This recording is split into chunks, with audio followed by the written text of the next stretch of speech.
athletes, please. Raise your hand and we'll get a microphone to you. Back in the back, Brian. Kelvin, you joke post-game at midcourt it was a beautiful shooting day for you guys, but it does say something about this team that you guys can play defense for two halves, play hard for 40 minutes, and then all of a sudden you find a way to get that offense going. Persevere. It's I've seen a lot of teams that have bad shooting nights and they just don't have a foundation from which to win from. You gotta have a culture. We talk about culture a lot here, but you know what culture is? It's setting standards every day in practice. Setting standards in September when we're running on the indoor football facility from sideline to sidelines 20 consecutive times. When these kids can't stand up hardly, but they keep going. It's allowing your standards to give you a chance to create expectations. Then everything revolves around accountability, holding them accountable. They're not always going to make shots. We go in every game knowing that we have to defend in rebounds. I thought we did a good job of defending for a long time against Connecticut. They just made shots. They made tough shots that their crowd the other night was unbelievable. But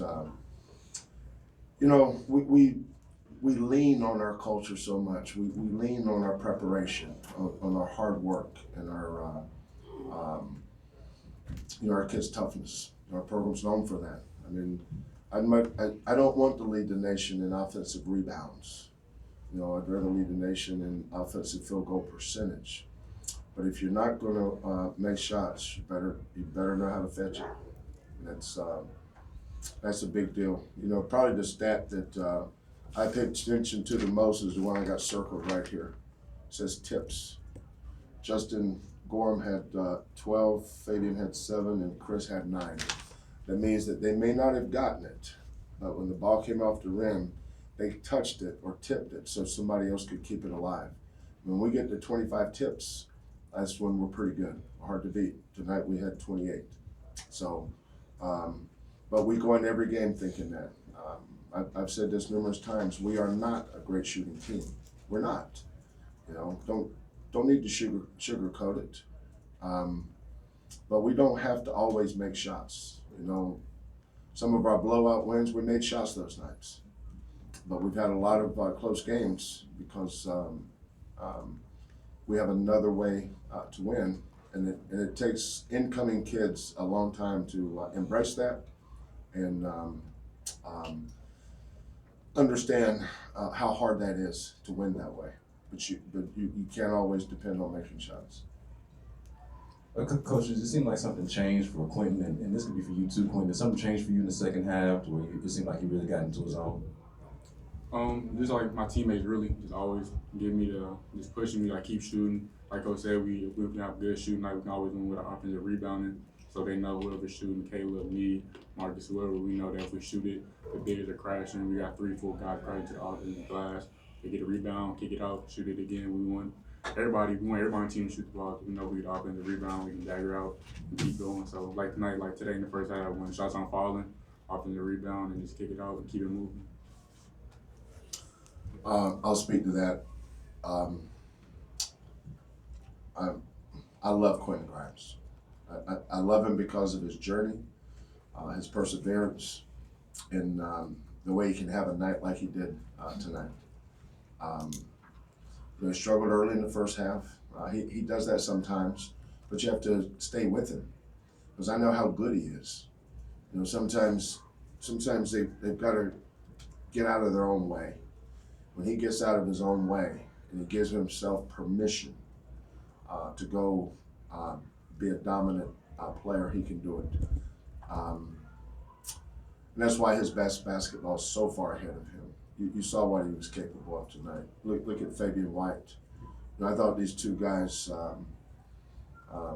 were dominant in their areas. We kept going to offensively. We had about 4 different things we were calling for Q.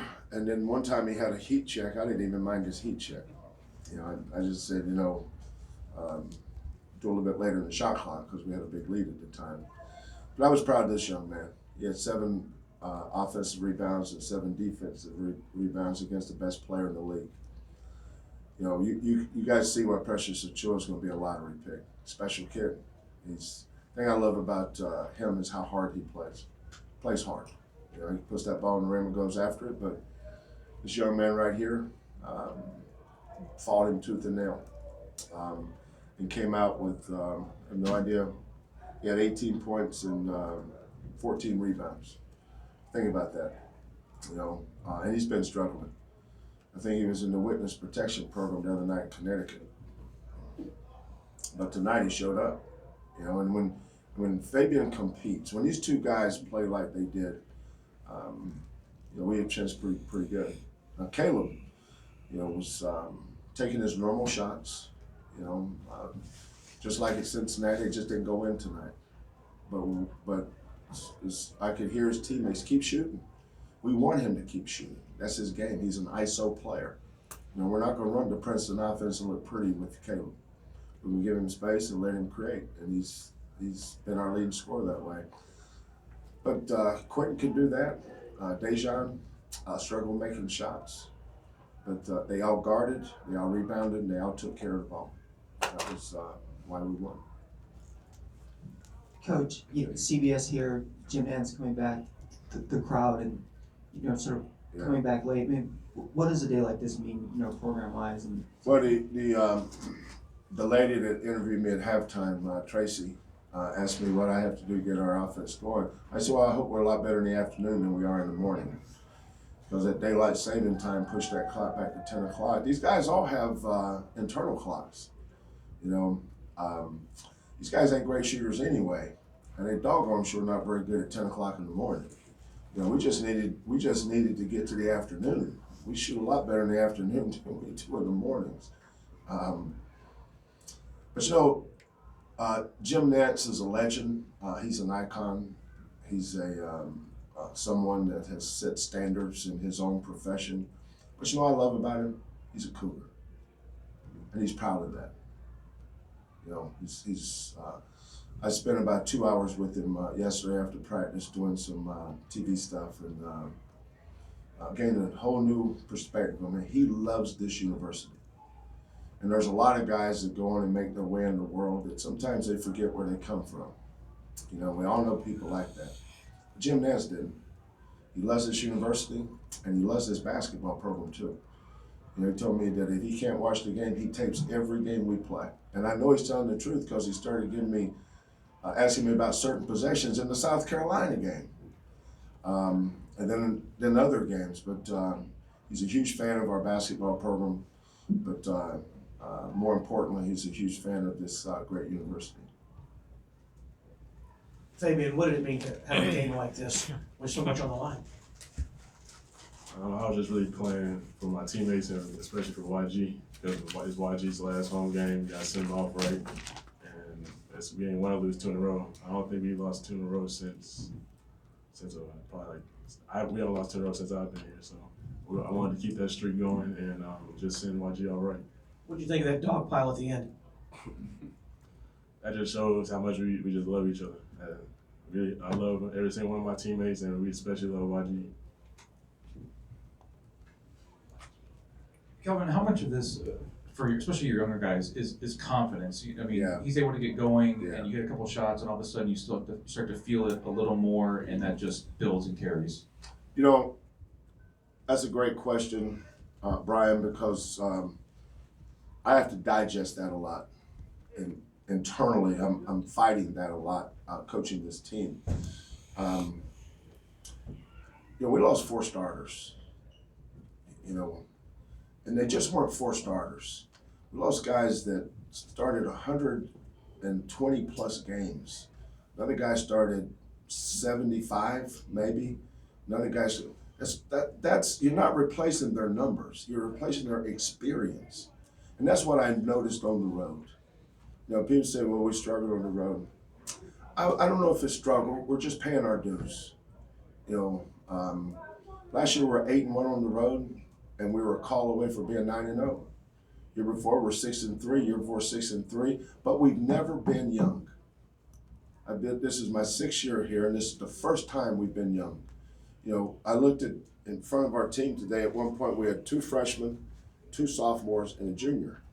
You know, now Memphis is young too, but we're not built to be young.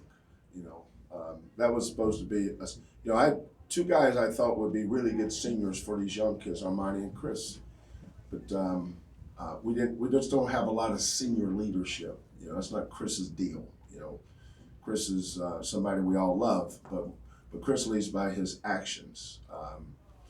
And then his role is different than, say, Galen's role or Rob Gray's role or even Devin Davis or Wes Van Beck. You know, those guys, when they were seniors, they left their imprint. And these guys will eventually too. You know, next year we're going to have some seniors. You know, Fabian's going to be a senior. Bryson will be a senior. Justin will be a senior. But the thing I love about this program, we still win. Some people have to get older to win. You know, we still win, and that's because of our culture. You know, we're in this to win. Now we have the kind of team, because of the way we shoot it, we catch a little hot streak. We could win 3 games next week, but if we're not shooting well, we can get knocked off too. I don't run from that. You know, it doesn't bother me. You know, I live in reality. But if I had to make a bet, I'd bet on this group though, because these kids are tough. Kelvin, can you talk about how your team's playing as you guys get ready to head into tournament season? Yeah, for a lot of these guys, it's their first time. You know, Marcus Sasser this time last year was trying to get to the playoffs with Red Oak High School.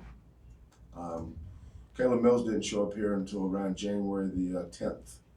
So he was, you know, I could look at his eyes when we got off the plane on some of these trips and walked these arenas, and I could see all the way to Saskatchewan.